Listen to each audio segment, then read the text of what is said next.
అలాగే మిరిమెట్ల గ్రామంలో నాకు తెలిసినంతవరకు ఇట్లాంటివి జరుగుతాయి అనుకోవాలి. 12 కోట్ల రూపాయలతోటి అభివృద్ధి చేశాను ఆ గ్రామాన్ని.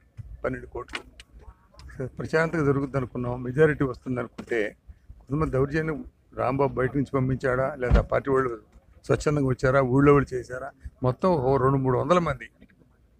నేను దిగంగానే అంతకుముందు రిగ్గింగ్ చేస్తున్నారని నాకు వార్త వస్తే వెళ్ళాను. కారు దిగంగా నా మీద దాడి పెట్టారు. దాడి వస్తుంది, దాడి జరుగుతుందని చెప్పేసి నేను ఆ పోలింగ్ బూత్లోకి వెళ్ళి నేను కూర్చున్నాను. ఇక తలుపులు వేసేసారు. తలుపులు వేసి అక్కడ పోలింగ్ మెటీరియల్ పగలగొట్టి ఇవన్నీ చేస్తున్నారు.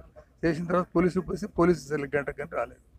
ఈ లోపల అద్దాలు పగలగొట్టడం, బూతులు తిట్టడం, మీదంతా ఇసుక వేయటం, ఇసుక రాళ్ళు, గాయాలు, బట్టలు జరగటం, నా కళ్ళజోడు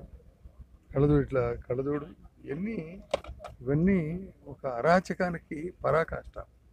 ఈరోజు ఎన్నికల్లో ప్రజలు సరైన తీర్పు ఇవ్వకపోతే దుర్మార్గుడిది రాజ్యం అయితే ఇవాళ నాకైంది, రేపు ప్రతి ఒక్క 5 కోట్ల మందికి ఏదో జరగబోతుంది. దుర్మార్గుల చేతిలో అందరూ మేల్కొమని కోరుతున్నాను. విచక్షణ చూపించండి మంచికి చెడుకి. చెడుని వాళ్ళు అరికట్టకపోతే రేపు ఏం చేయలేము. ఇది మొదటి నుంచి చెప్తున్నా. అభివృద్ధిగా అరాచకానికి అంటే వాళ్ళ అరాచకం చేస్తే గెలవాలని దీనిలో ఉన్నారు వాళ్ళు. దయచేసి అందరూ మేల్కోమని చెప్పి కోరుతున్నాను. ఏపీ స్పీకర్ మీద దాడి జరిగింది. మామూలు సామాన్య కార్యకర్తల పరిస్థితి అదే పరిస్థితి. అదే చెప్తున్నాను నేను. నాకే జరిగిందని. నేను జీవితంలో మొదటిసారి నాకు ఇలాంటి జరగడం.